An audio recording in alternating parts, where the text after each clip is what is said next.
What the hell is up, everybody? Louie back here again, looking to break down a very entertaining and interesting and weird and crazy fight card. UFC 279, the new main event. Tony Elkakui Ferguson taking on Nate Diaz for the interim BMF, whatever you want to call it.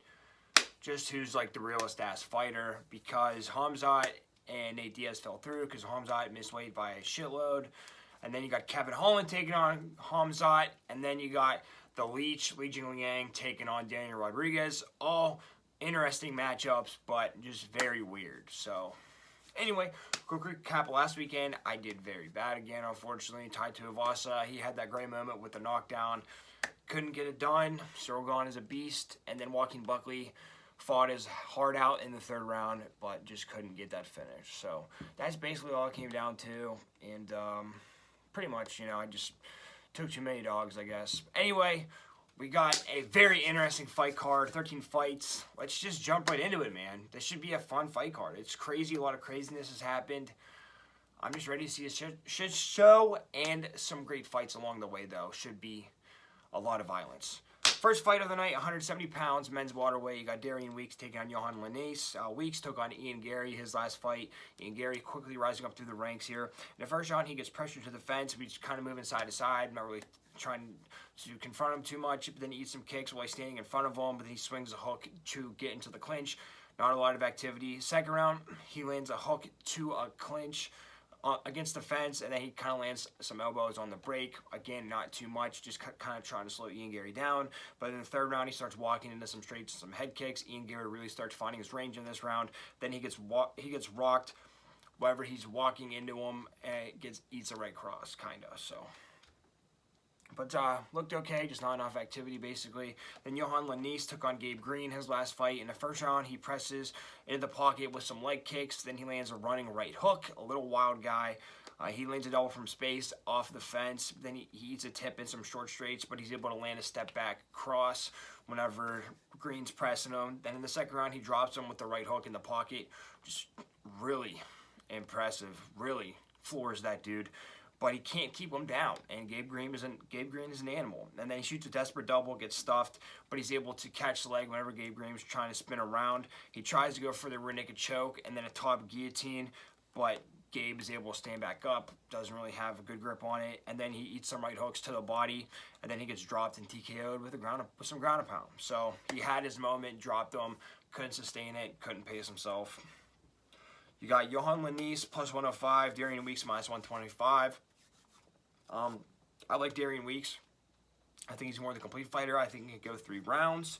I think Johan LAINESSE might hit him with a big shot or two, but I think Weeks will be able to slow him down with the clinch, jab him at range. Might be in some trouble in the first round, but I think if Weeks gets out of the first round, I think he can outpoint the guy. I'm going to go with Darian Weeks. The line's pretty good, so that's my guy, Darian Weeks. Okay, second fight of the night, 115 pounds, women's strawweight. You got Melissa Martinez taking on Elise Reed. Martinez making her UFC debut. Last fight outside the promotion, she fought Desiree Yanez. In the first round, she gets clinched to the fence. She tries to battle with the underhooks, but then she gets taken out with a double leg off the fence. But then back at range, she's able to land a long left hook. Second round, she gets clinched to the fence while she's throwing her jab, and then she gets pulled down with a body lock, but she's able to pop right back up. I like seeing that, especially at the UFC. And then she gets taken out with an outside trip off the cage, and then she eats some ground and pound in full mount. Not a great ending for her. Then in the third round, she gets pressured to the fence with some jabs, but she's able to. She throws a front kick, but it doesn't land, and it gets caught, and then she gets picked up and taken down from that position with the outside trip, and then she's able to work with a standing guillotine. Doesn't really do too much from there. Sorry, she gets clinched and then taken down, not picked up with an outside trip, and then she gets a standing guillotine. Can't really do too much with it. Honestly, wasn't really impressed from that fight. It was outside the promotion. I thought it was relatively competitive, so. And then Elise Reed took on Sam Hughes her last fight. The first round, she bounces outside. She lands a step in, right, in a straight combination. Her front kick is caught. She gets taken down from there, though. Second round, she lands a straight blitz, but she gets taken down with the body lock. She gets mounted toward the end of the round. Doesn't need a ton of damage, but she was about to. Third round, she skirts the cage, she eats some hooks, and then she gets doubled, and then she gets mounted and TKO'd to the ground and pound. So not too much to offer out of either woman, unfortunately. Elise Reed, plus 140. Melissa Martinez, minus 165. I'm going to go with the underdog and the UFC, the woman with the more UFC experience, not necessarily a veteran. You know, I just didn't see anything out of either lady. Martinez is making her UFC debut. Red flag, in my opinion. It's low-level women's MMA. Elise Reed's the underdog. Let's not look too much into this. Go with Elise Reed. If it goes longer, I think she can use her veteran tricks and get it done. And, you know, maybe get her to the ground. Who knows? Okay. Third fight on the card, 135 pounds. Men's bantamweight, you got Chad ANHELIGER taking on ALATENGHEILI. Yes, I hope I said that right. ANHELIGER took on Jesse Strader his last fight. It was his UFC debut, I believe. Jesse Strader. In the first round, he gets pressured to the fence and taken down while he's throwing an overhand, but he walks into a double, but he pulls the guillotine, doesn't get it. Low IQ move on my part. But then he's able to use the arm bar to just stand up. I like seeing that. But in the second round, he circles on the outside. He drops him with a short right hook whenever he gets pressed. And then he's in half guard. Doesn't do too much damage. But then he gets the tie plum, lands some knees, and he's able to get space, land a nice one too. Really starts finding his range here in this round. In the third round, he gets doubled at range, put in the backpack position, but he's able to slide him off of him. And then back at range, he eats a body kick while he's circling with his hands down. But then he drops him with a left hook with his back against the fence and gets some TKO ground and pound. So just kind of out of nowhere, just freaking fires that left hook. Pretty impressive, but he's like one and done, not a ton of activity. And then ALATENGHEILI took on Kevin Kruma's last fight. First round, slide in jab, overhand right, rocks him with that. And then with some short combos, just finishes up, gets the KO, smells above the water. Very impressive, very early knockout. But before that, he took on Gustavo Lopez.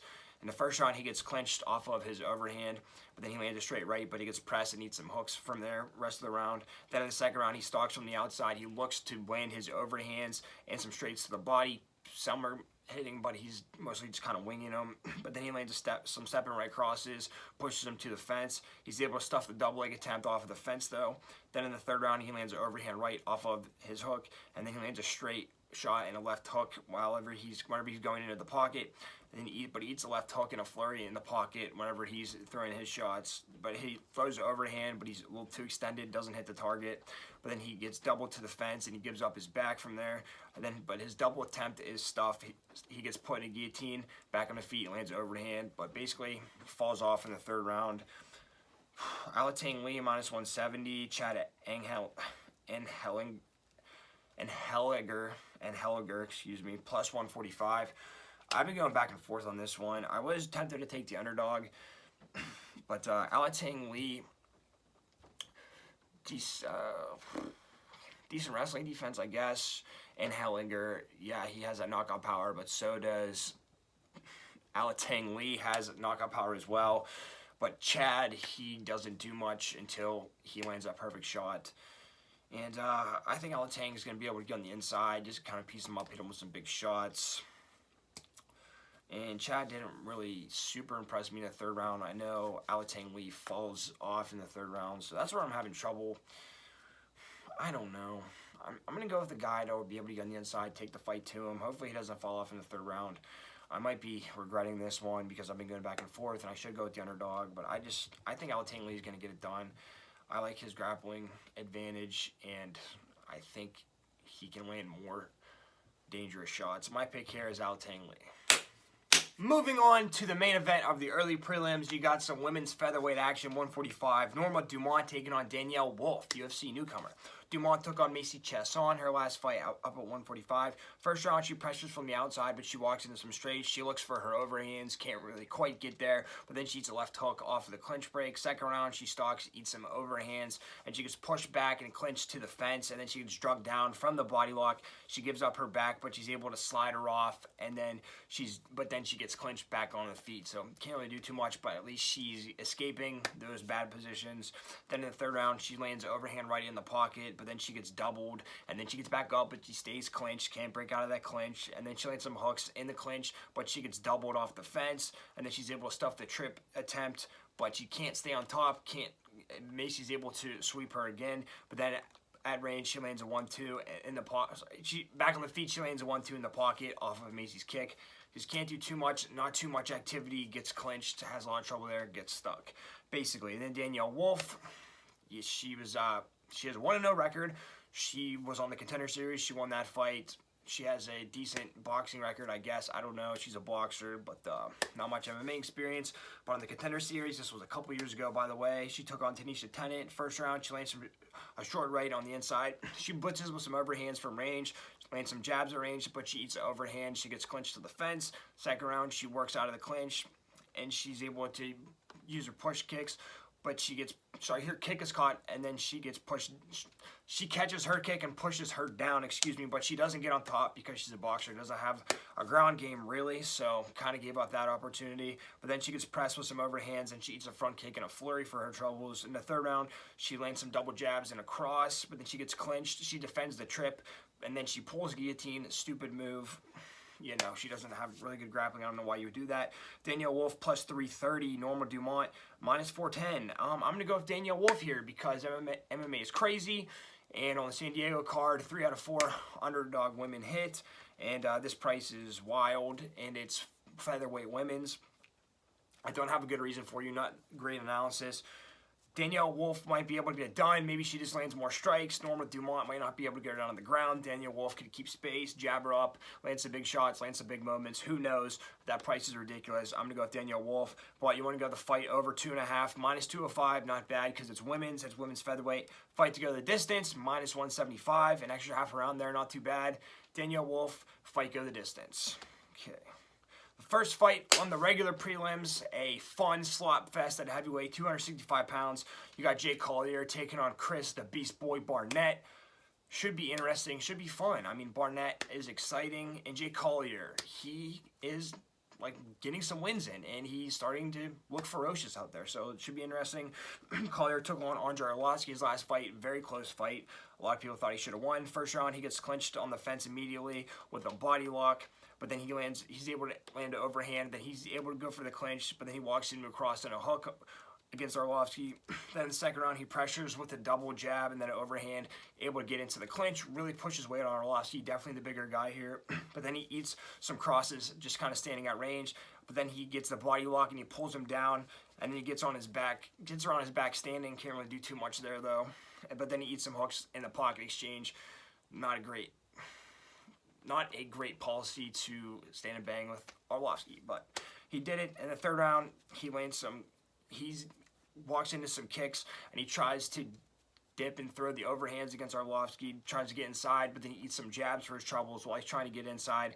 But then he rushes, and he lands a couple left hooks, and then he lands a 1-2 at range, really starts turning it on. Thought he won the third round, but not quite enough because Andrei Arlovsky does not lose decisions. That's how it is. So he got robbed, kind of, if you want to say that.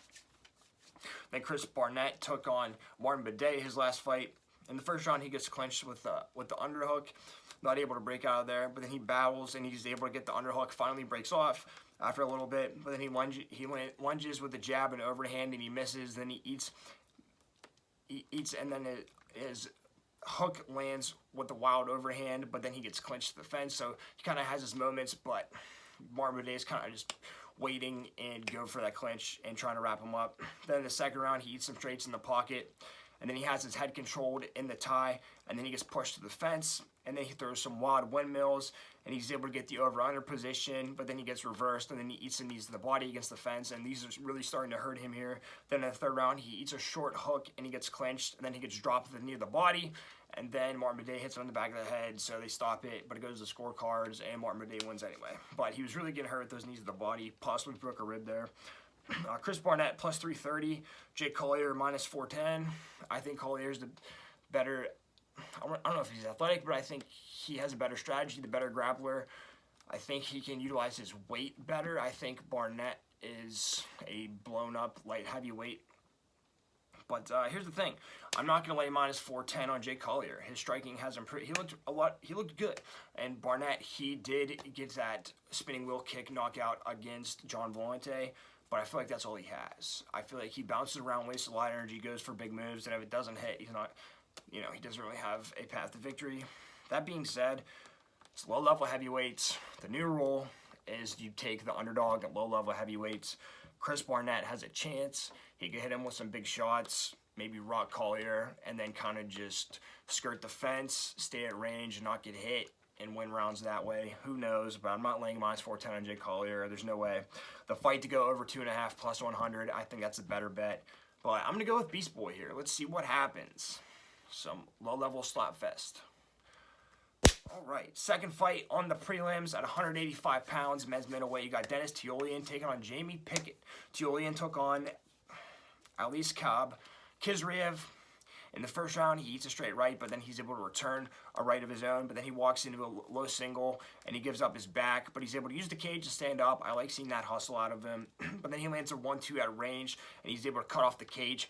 Nice uppercut to the body, but then he kind of lures him into a firefight here, which, you know, getting the guy off his game, always good. And then he shoots a double, but it gets defended, and then he eats some punches on the inside. So, but then in the second round, he lands an overhand and then an uppercut combination. Whenever he gets pressed on the inside, he pressures him to the cage, but he walks into another single, and he gives up his back, gets submitted with a rear naked choke. Oh well, he had his moments on the feet.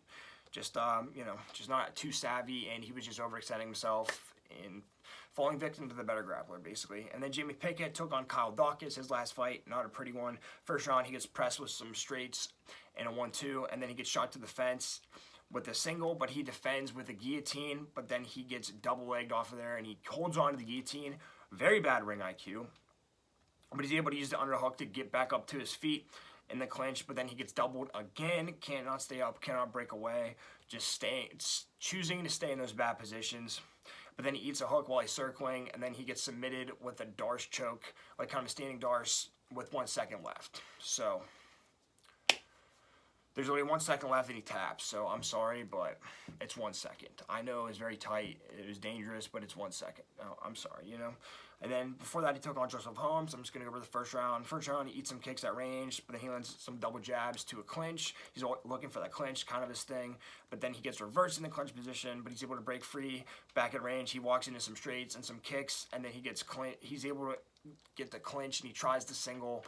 Doesn't really go well for him, but then he feints with the hook and then gets the double off of the fence at the end of the round. So, decent wrestling, I guess. Jamie Pickett, minus 130. Dennis TIULIULIN, plus 110. I don't know. I'm going to go with the underdog. I think Jamie Pickett, he likes to play that clinch game.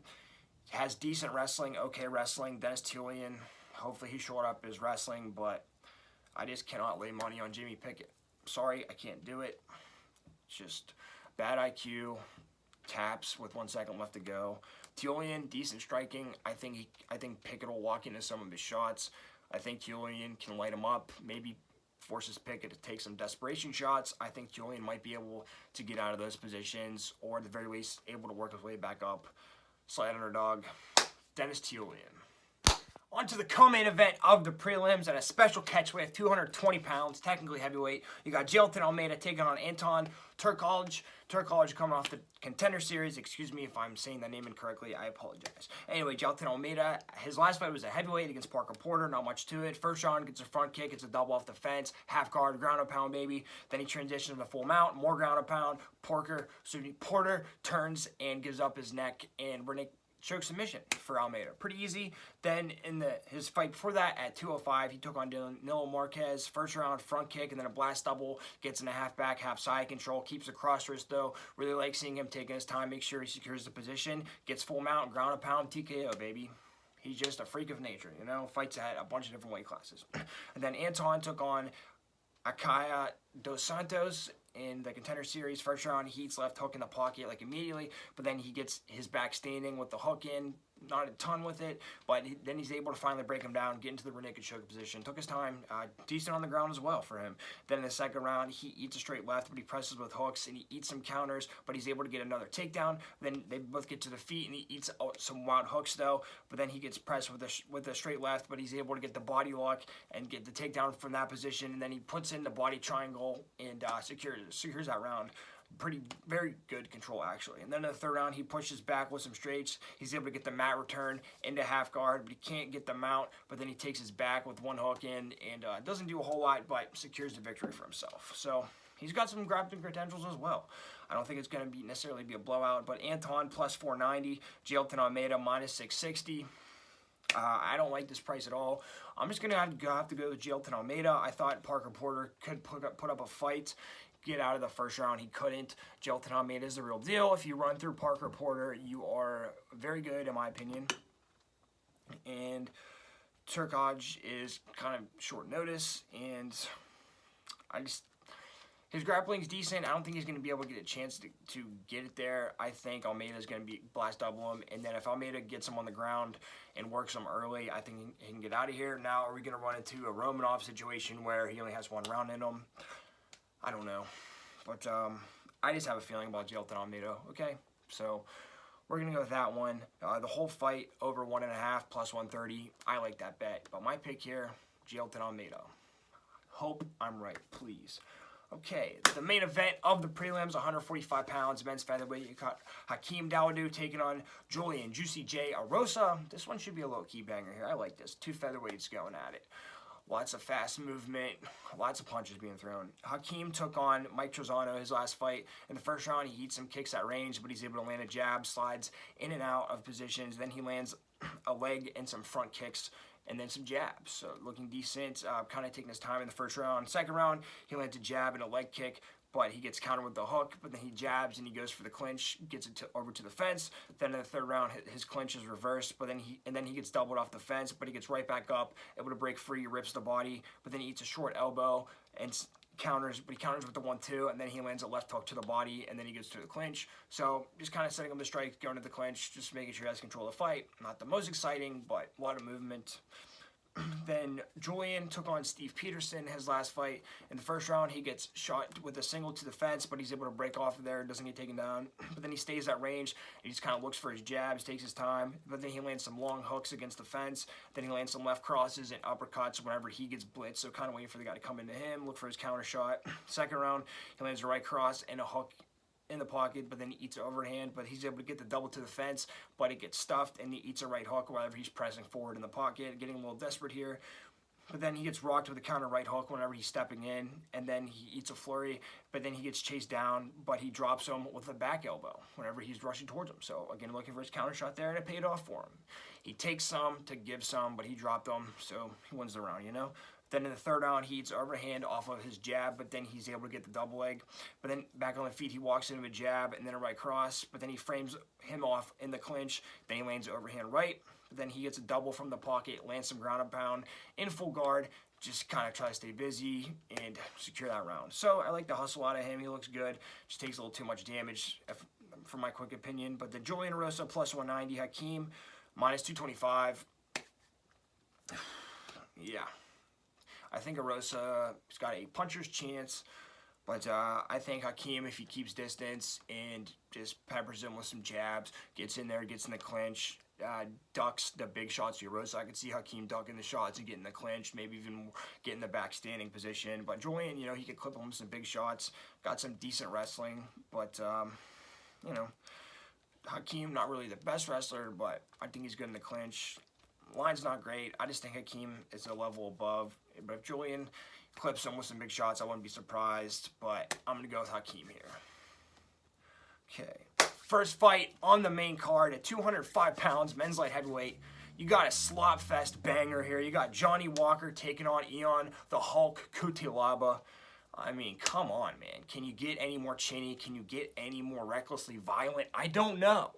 But anyway, Johnny Walker took on Jamal Hill his last fight. First round, landed some leg kicks at range, and then a spinning hook, and then 1-2, but they're too short. Just not finding his range. Then he swings the overhand, but then he gets clenched to the fence, lands a step in 1-2, but then he gets countered, eats an overhand from Jamal.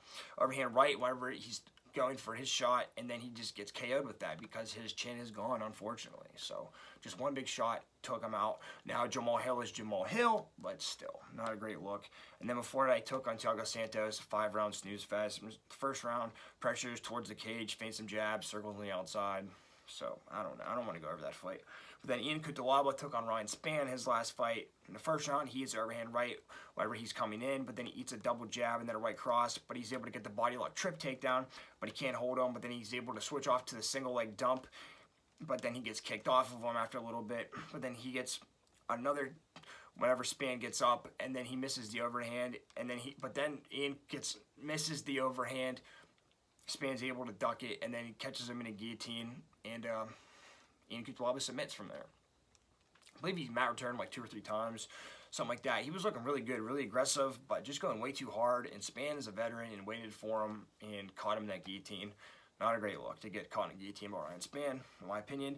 But before this fight, he took on Devin Clark, which is a masterful performance by him. This is whenever he dislocated the dude's jaw.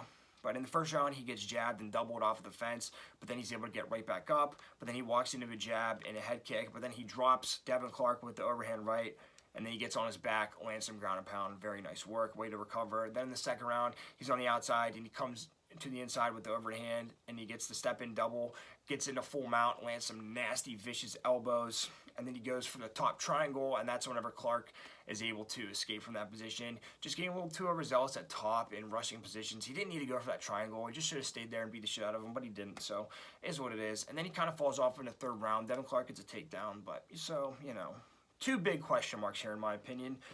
Ian CUTELABA, minus 200. Johnny Walker, plus 170. I'm not going to lay minus 200 on Ian CUTELABA. I don't like Johnny Walker's chances. The big thing going into this fight is if Ian CUTELABA hits him, Johnny Walker's going to get knocked out. Maybe, not necessarily. What if Ian CUTELABA never hits Johnny Walker? I think Johnny Walker fights boring and can jab him at range and skirt on the outside. I think maybe he could stuff a takedown or 2 if he gets CUTELABA desperate and angry and gets him shooting from too far away. But the biggest thing is I just do not want to lay minus 200 on Ian CUTELABA. It's just very amateur performance, his last fight, getting caught in that guillotine like that, in my opinion. I think he gets too overzealous. I think Walker can get out of the first round. I think we've got a shot here. And Johnny Walker beat Ryan Span with those elbows whenever Ryan Span was in on a takedown. So maybe something like that can happen. Johnny Walker hits hard. People forget, but that dude cracks. So my pick here is Johnny Walker. Let's see the worm, baby. The second fight on the main card, 135 pounds, women's bantamweight. You got Irene Aldana taking on Macy Chiasson. Aldana took on Yana Kunitskaya her last fight a little while ago. First round, she circles, but she eats a body kick, and she gets collar tied, eats an overhand from there. But then she's able to land her own overhand whenever she gets pressed inside the pocket. She lands a left hook to the body inside the pocket as well. And then she was able to drop her with a check left hook, and then she lands some ground and pound from behind and gets a TKO. So just looking for a moment. Great timing. And beautiful check left hook, and Yana Kunitskaya is very tough, and she TKO'd her. So, and then Macy Chiasson, she was at 145 her last couple fights. She took on Norma Dumont her last fight. First round, she pumped some jabs on the outside, lands some step-in body kicks, backs out, moves in and out, but then she lands a step-in jab, then an overhand. Second round, she lands a 1-2 to the clinch, to the fence. She's able to drag her down with a body lock, but then Dumont kind of tries to reverse, but Macy's able to use the butterfly, and then she's able to regain position, get back into the clinch position, so pretty good defense from her. Then in the third round, she walks into overhand left, and she eats a jab, and then an overhand, but she's able to get the double to the clinch, keeps the clinch, can't really hold her down for too long, but keeps her against the fence, but then she eats a 1-2 off of her head kick, and then she almost gets reversed from an outside trip attempt, but again, she's able to use her butterfly hooks and sweep and maintain position. So I like seeing that out of her, so competent on the ground. Macy Chiasson, plus 150. Irene Aldana, minus 175. Yeah. I guess you could say this is kind of higher level women's MMA because it's at bantamweight. And at bantamweight, you only need 1 or 2 good wins to get a title shot. Very scarce division. I might regret this, but Macy Chiasson coming down from 145, I don't like that. Aldana's got power. I think Chiasson's kind of a little sloppy in the grappling. I think Aldana might be able to hit her with some good shots, hurt her. Price is not good, but it's not the worst. I'm going to go with Aldana here. I know, right? But, you know, I think she can get it done. I really believe in her. And, you know, take the fight to go over. The line might be a little juiced, but it's going to go over. Or not. Maybe Aldana gets a knockout, but I'm going to go with Irene Aldana. Let's see what happens, you know? All right, the feature fight of the night, the new feature fight at 180 pounds now it is. Yeah, you got Lee the Leech Jingliang taking on Daniel D-Rod Rodriguez. So who would have thought this would happen, but sign me up for it. Sounds fun. Jingliang took on Muslim Salikov his last fight. In the first round, he bounces at range, stalks forward, he looks for some jabs, then he gets doubled off of his leg kick, but doesn't get murdered on the ground, able to get up relatively, you know, in some reasonable amount of time. Then he's back on the feet, moves side to side, and he looks for his hooks. Then in the second round, his kick is his kick is caught and he gets pushed down, but he's able to get right back up. Then his jab misses, and then misses with the overhand, then he gets clinched, but he's able to break out of that clinch, doesn't want any part of it, starting to wise up here. Then he lands a check left hook in the pocket, and he's able to duck down on the hook, and he gets the body lock takedown from there. Who would have thought he'd get a takedown? Then back on the feet, he slips a jab, and then he rocks him with the overhand right, and he's able to stuff a desperate double attempt, lands the elbow, and then he drops him with the right cross, and just swarms on him, gets a TKO. So, doesn't do much the first round, but in the second round, he's ready. And he looked good, and he looked sharp in that fight. Muslim Salikov is supposed to be a really good striker, so, you know, Jingliang has that power. Do not forget that. Then Rodriguez took on Kevin Lee his last fight. This was last August, so a little over a year layoff here. Kevin Lee making his second return up to 170. In the first round, he pumps some jabs at range, lands some leg kicks, moves it in and out. But then he eats a head kick and then he gets backed up from that. But then he gets taken down with the ankle pick, kind of standing at range. Okay, gives up the first round to Kevin Lee, whatever. Second round, he lands a 1-2 at range. Then he lands a leg kick. He's able to defend this single leg attempt, but then he gets taken down whenever Kevin cuts the corner. But then he's able to explode, and then he's able to reverse the position whenever Kevin tries to go to his back. So, you know, just being mindful and not panicking on the ground can go a long way. Back on the feet, he pumps some jabs, and then he lands some left hooks over top of Kevin Lee's jab. Then he lands a leg kick and a left hook whenever they're in a striking exchange, and then he's able to defend the single leg because Kevin Lee's getting more desperate, and Daniel can sense that. Then in the third round, he's able to stop the shot and lands a left cross. Then he gets wobbled with the leg kick off of a step-in cross, and then he gets doubled off the fence, but he's able to hold his, eventually not be put in dangerous way as much as he was, doesn't get beat up, doesn't take as many punches, and Kevin Lee gets exhausted, and Daniel Rodriguez is fresh as a daisy. So he looks pretty good there, honestly.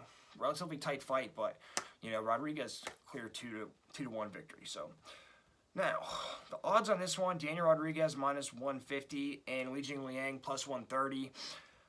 Now they're at 180, both 170 pounders.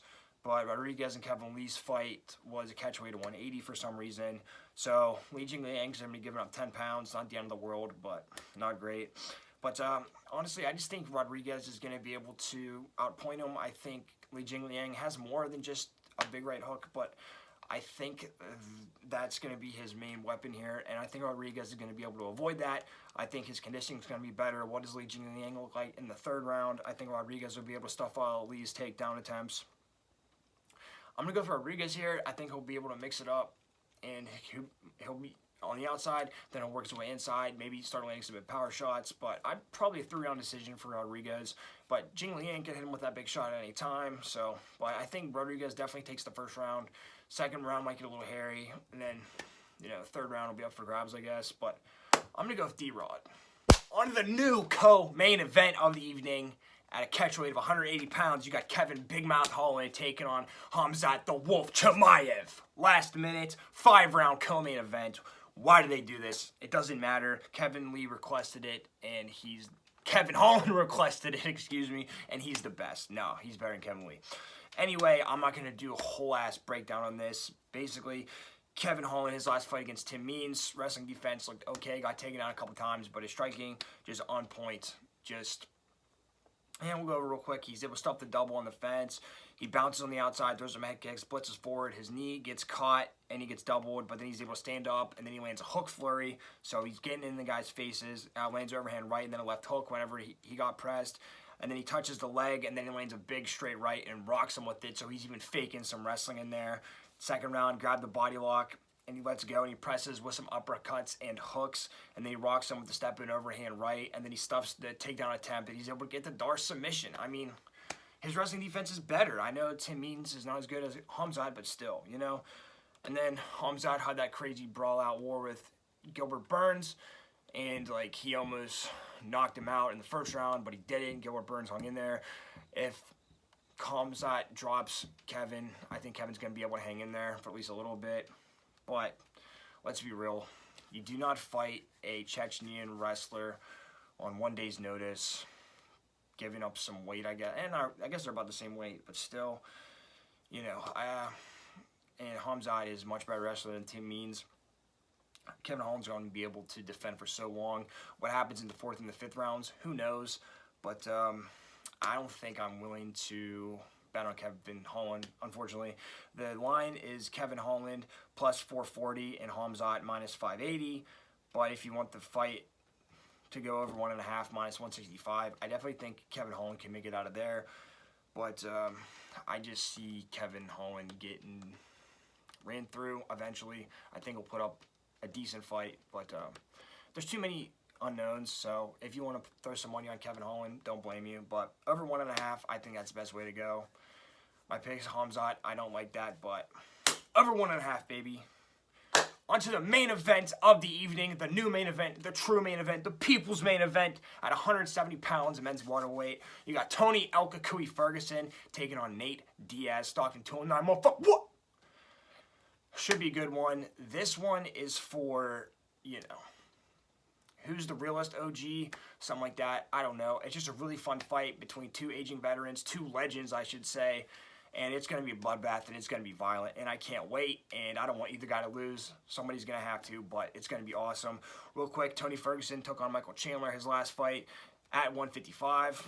In the first round, he moves in and out, looks for some stepping elbows and crosses. He lands an overhand right and a left hook, and he drops him with that. Then he lands back on the feet, lands a head kick and some hooks, but then he eats a left hook in the pocket, but then he gets doubled when he's coming in, tries to triangle, but Chandler wants no part of it, eats some elbows on the ground, gets cut open, but still, you know, he dropped Michael Chandler.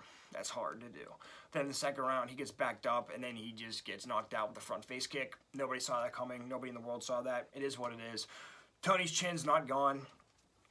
Anybody in the world would have got knocked out with that. It took a front kick to the face to knock out Tony Ferguson. And then Nate Diaz took on Leon Edwards his last fight. This was last June, so he's coming off a layoff. But whatever, it's Nate Diaz. First round, he circles on the outside, and then he steps in, lunges, starts kind of throwing some wild overhands, kind of clips them, but not really. But then he eats some leg kicks at range, but then he lands some jabs to the body and a wild hook. But they're kind of winging Leon, but they're landing, but not really. Then they're in a clinch battle, and he gets drugged down, gives up his back. Nate tries to like Granby roll out and sit out, but he just kind of eats some ground and pound. Leon's kind of hip to it. Then in the second round, he gets pressed back with some teeps, but he stalks forward with some overhands, but they're just too short, and then he eats some straights in return from Leon. Then he lands a straight in the pocket, but then he gets clinched, and then he gets passed by, shrugged by. Really nice move from Leon. And then he gets drugged down, and Leon has his back, and then he tries to do a leg, like some sort of leg lock, but doesn't get it, but he stands up with it, so I like seeing that, not just going for broke on submissions that aren't going to work. Then he lands a step in 1-2, then he eats a left cross, but then he lands a step in overhand, and then a left, step in overhand left, so he's kind of getting in there, but, you know, they're landing, but not really. And then, you know, Leon's doing more damage on Nate than Nate is on him. But then in the third round, he eats a left cross off of his teep. Then he lands a straight left to the clinch against the fence. And then he pressures. His straight shot is ducked, and he gets clinched and shrugged by. And then he gets drugged down to the mat, eats some elbows, gets cut open here. But then back on the feet, he gets clinched, and he gives up his back, and he tries to roll through, but he just can't do it because Leon's good on the ground as well. But anyway, he looked okay. Then in the fifth round, we all know what happened. Stockton slap. Then that straight shot, and has Leon Edwards on wobbly-ass legs. So, you know, we'll see. But the odds are Tony minus 125, Nate Diaz plus 105. Short notice for both guys. They weren't planning on fighting each other. But, you know, at least they're at the same weight. I'm just going to go with Tony here. I don't know why. You know, this is a coin flip here. I just always thought Tony could win. I think even in the later rounds, I think Tony can outlast Nate, do more damage. Like, Nate is still coming at you in fourth and fifth rounds, but I think Tony can just deal out more damage. And that's how Tony's fights go historically. The damage just spreads out over time, and it gets worse and worse toward the end. And Nate Diaz doesn't hit super hard, so I think Tony's chin will be okay. I think the move up from 55 to 170 will be good for Tony's chin. But, you know, Nate Diaz is going to have some tricks up his sleeves. Maybe he can get on Tony's back somehow in like a clinch situation. Maybe he can take Tony down. Who knows, man? I really don't know. I'm just going with Tony Ferguson. That's my gut feeling. That's really all you can do. But this fight's going to be awesome. I can't wait. Thanks, everyone. I appreciate you guys rolling with me. I know I really suck. This card is wild and weird, but I love it, and I did my best research and put forth a good effort. And I really want to win. We're going to win. Anyway, check the description, Instagram, Twitter, Snapchat, all that stuff. Leave a comment down below. Like, share, subscribe. I really appreciate it. Hit me up. Ask me questions. Give me advice. I need it. Anyway, everyone, let's see some violence. Let's see some upsets. And let's see some profits. Good luck, everyone. Should be a violent, violent card.